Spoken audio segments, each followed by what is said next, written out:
I had my brush with overthinking when we moved cities and I was away from family.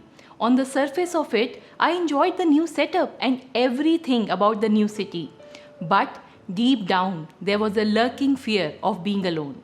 I didn't know anyone in the city, and being in a foreign land with a 3 months old gave me goosebumps. Now, it might seem like a very trivial thing, as almost everyone has to change cities and move here and there for work.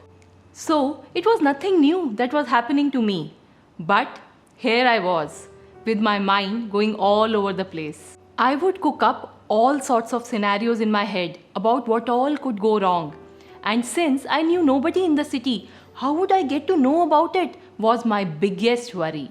If my kids would fall sick, I would lose my mind over the lack of support I had. Any bang or thud would make me panic, and I would run from room to room with my mind visualizing images of my kids getting badly hurt. While walking on the streets, doing grocery shopping, commuting, etc., I would always keep thinking about all the things that could possibly go wrong. Such a simple thing as moving cities made me go through this whirlpool of thoughts. The worst part was, it was never ending. I was constantly thinking as if working on a solution, but all I was doing was churning in circles. I would say I was not even in a state to find a solution. So overthinking can really get the better of you, leaving you heavy-headed and mentally tired.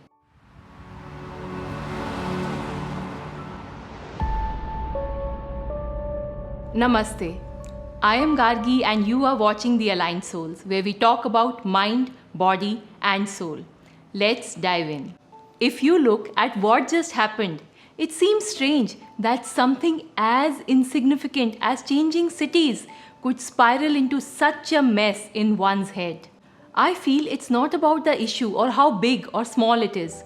If we get stuck in the overthinking loop, it just seems that we are living inside of it, going deeper and deeper.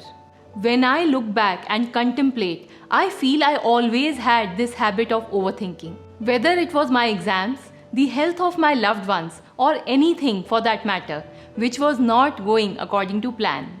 We live in a world where we are constantly bombarded with information and distractions. It's easy to get caught up in our own thoughts and worries. Overthinking is when we get stuck in the loop of negative thoughts that we can't seem to shake off. It's like a downward spiral that leads to more stress and anxiety. When we can't stop thinking about ourselves and our lives, it can be counterproductive and make things worse. Our brains are great at problem solving and gaining clarity, but when we can't stop analyzing, it can become a problem. When you tend to overthink things, it can be hard to recognize that it is a problem.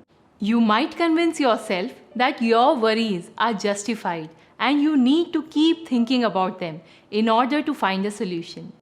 It gives us the illusion that we are doing something about the problem. We believe that we need to think about the various causes and solutions in order to get to the bottom of the issue. But the truth is that overthinking doesn't lead anywhere because we often get trapped in the cycle of analyzing, rejecting, and reconsidering different possibilities. It rarely leads to productive solutions. Instead, it often takes us into a negative spiral and makes us feel even more overwhelmed and stressed. We often think that it's just about this problem that we need to solve and that's it. Once I get through this, then my life will be sorted. Then I can relax. But as soon as you move out of it, or even while you are at it, new problems and worries are lurking around the corner to keep your brain churning. You are thinking hard about the problem, trying to solve it, ruminating about it, only to realize that you are still as stressed as you were when you started off. It's amazing how our brains are wired to think and reflect on things. Being able to analyze and question our own thoughts is one of the things that sets us apart as humans and has helped us achieve great things. However, Too much thinking can actually backfire on us and diminish the power of our wonderful brains. The important point to understand is that the problem we are trying to solve, like moving cities in my case, is not the cause of overthinking. Though it appears that way. Had it not been for the new city, I would be ruminating about something else. Overthinking is in fact a result of anxiety. Then the question arises, why do we have this anxiety?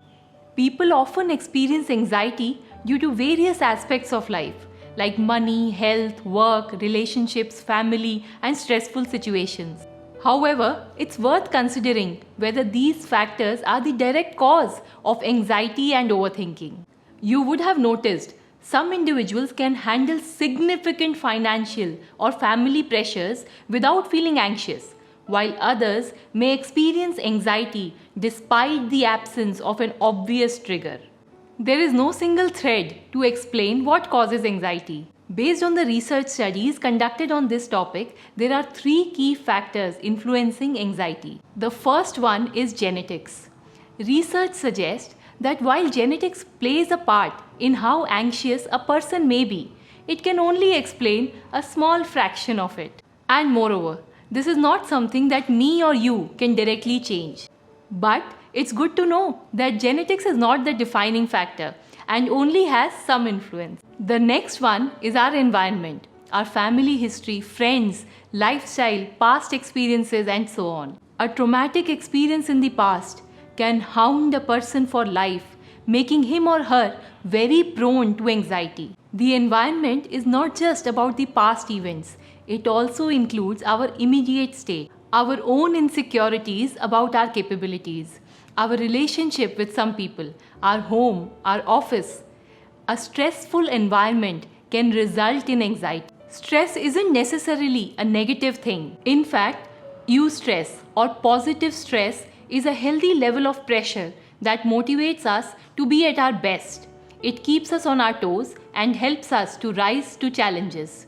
However, when stress becomes too intense and persistent, it can exhaust our psychological resources and make us feel overwhelmed and unable to cope. It's important to recognize that to thrive, we don't need to avoid all stress.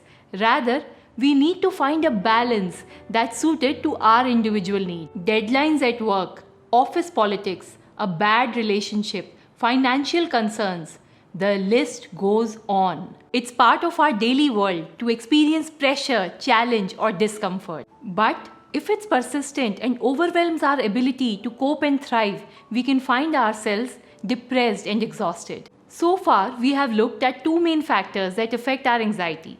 The first one is genetics, and the second one is our external environment. The third one, and perhaps the most crucial one, is the mental model we have. It's the self-talk. It's our inner dialogue. How we interpret things. It's the story we tell ourselves. How much stress or anxiety you feel comes down to how you interpret the situation or the event. 2 people under similar circumstances can exhibit completely different attitudes. Why is it the most crucial of the 3? Because we have control over it. Genetics is totally out of reach. Our environment can be changed to an extent, but not completely. The third one, mental model, is something that we can have control over. How can we change our perception, our outlook to better manage anxiety and thus reduce overthinking? How can we become the driver and have control rather than being totally driven by the situation or external factors? To understand this, please check out this video where we cover the techniques to handle stress, overthinking, and negative feelings. Thanks a lot for watching, and please subscribe to the channel for more videos on building a healthy mind, body, and soul.